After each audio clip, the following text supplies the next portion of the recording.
Buenas tardes, asambleísta. Gracias por su presencia. Le saluda César García desde Quito, Ecuador. Qué gusto, César. Muchas gracias por la invitación. Un saludo a todos los compañeros ecuatorianos y también a quienes están a nivel internacional conectados, revisando cuáles son las noticias y el acontecer que estamos viviendo los ecuatorianos. Bien, un juicio político que está en marcha en este proceso. Para que sepa la audiencia, en América Latina se están presentando las pruebas, tanto de la parte acusadora y también las pruebas de descargo por parte del presidente de la República. Desde ustedes, el día de ayer particularizaron muchas de estas pruebas. ¿Nos podría explicar de una manera muy general, entendible, qué es lo que se presentó para demostrar este presunto peculado en Flopec, que fue lo aprobado por la Corte Constitucional para dar su admisibilidad a este proceso? Bueno, lastimosamente la Corte Constitucional a dar esta admisibilidad solamente se enfocó en un presunto delito que es de peculado y en una empresa pública y en un solo contrato, que es el contrato Amazonas Tanker, pese a toda la red de corrupción armada dentro de las empresas públicas. Nosotros presentamos y tratamos, porque se ingresó el pedido de juicio político con 3 delitos, pero debemos enfocarnos en el de peculado, como lo dice así la Corte Constitucional, y en ese sentido se presentaron las pruebas, los contratos de Amazonas Tanker. Hemos presentado también el informe que salió de la comisión que previo al juicio político se aprobó en la Comisión de la Verdad, la Justicia y la Lucha contra la Corrupción. En ese informe estaban varias documentaciones de Flopec y del contrato de Amazonas Tanker. Se presentó también audios que se filtraron en las que el señor Hernán Luque Lecaro, presidente de todas las empresas públicas, mantiene conversaciones con el señor Rubén Cherres y manifiesta del pedido que se hace, que esta empresa pública ha sido una mina de diamantes y que se les pedirá $150,000 para él y $30,000 para el cuñado del presidente Guillermo Lasso Mendoza. De igual manera, un informe de Contraloría que presentó ya observaciones y que había una pérdida en ese contrato de Amazonas Tanker de $6.1 millones y que hasta el día de hoy no han acogido esas observaciones. De igual manera, se presentaron los decretos ejecutivos en el que el señor presidente de la República le otorga todos los poderes, yéndose por encima de la ley, yéndose por encima de nuestra Constitución, para que el señor Hernán Luque Lecaro sea el delegado del presidente y sea quien presida todas las empresas, cuando la ley dice que debe ser el ministro del ramo.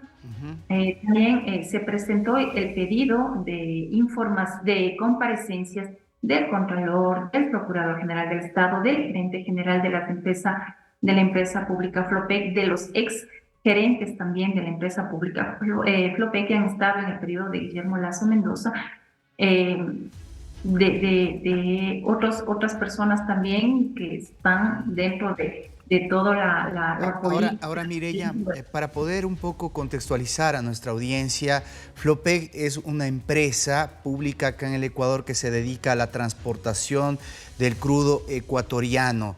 Se tiene entendido que había un contrato con esta empresa Amazonas Tankers para un servicio específico de complementar estos envíos. Ustedes señalan que ese contrato es perjudicial para el Estado ecuatoriano. Ahora, hablando de Hernán Luque, para ponerle un poco en contexto también a la audiencia latinoamericana, se trata de un funcionario que prácticamente regía todas las empresas públicas. Él ya se ha dado a la fuga y se establecen vínculos de él con un operador político de la mafia albanesa que ya fue también asesinado. Se trata de Rubén Cherres. Ahora, mi pregunta, una vez que se entiende esto con claridad, es ¿qué tiene que ver el presidente con todo lo que hicieron estos dos ciudadanos? ¿Cómo se prueba que el presidente es responsable por omisiones de lo que ustedes están señalando?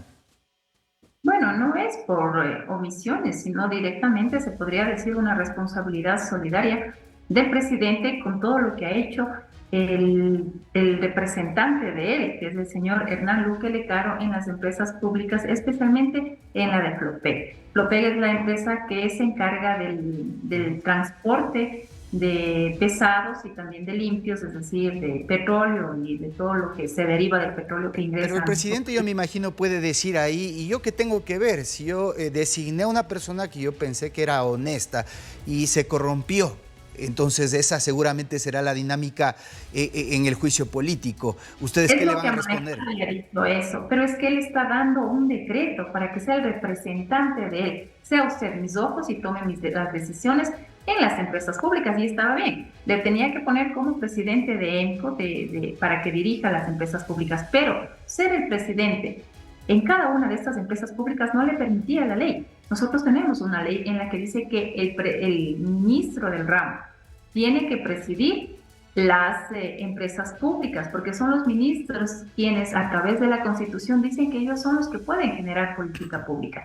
Y si el presidente hubiese obedecido la ley, hubiese obedecido a la Constitución, no estaría involucrado en estos momentos, pero él hizo caso omiso a aquello, rompió el decreto ejecutivo, emitió un nuevo decreto, dándole todos los superpoderes al señor Hernán Luque Lecaro, quien permitió que exista toda esta red de corrupción y se dé estos presuntos delitos de peculado, de confusión, de cohecho, de enriquecimiento ilícito. Pero como le dije, el Constitucional dijo que nos enfoquemos en un solo delito, que es el de peculado en este contrato. Quisiera aprovechar que justamente usted ha sido mencionada por el presidente de la Comisión de Fiscalización en varias oportunidades, diciendo que desde la comisión que usted preside se emitió un informe avalando ese contrato entre Flopec y Amazonas Tankers. ¿Cuál es la respuesta que usted le da frente a esa acusación? Bueno, el señor Fernando Villavicencio realmente no guarda las formas, no guarda la ética y los principios como presidente de la comisión, y que debería ser imparcial y no ser el abogado del presidente. Y miente igual que su presidente, ¿no? Miente de todas las formas y en todos los sentidos, y a él no le importa. Él lo que quiere es tratar de desprestigiar este juicio político, y más aún a las personas que hemos solicitado el juicio político. En ningún lado de los dos informes que yo he presentado, ni en conclusiones ni en recomendaciones, pido o recomiendo se continúe con este contrato que ha sido muy perjudicial para la empresa pública Flopec. Lo que yo pido es que el presidente, porque también se puso en alerta el presidente de la República, haga una revisión de todos los contratos.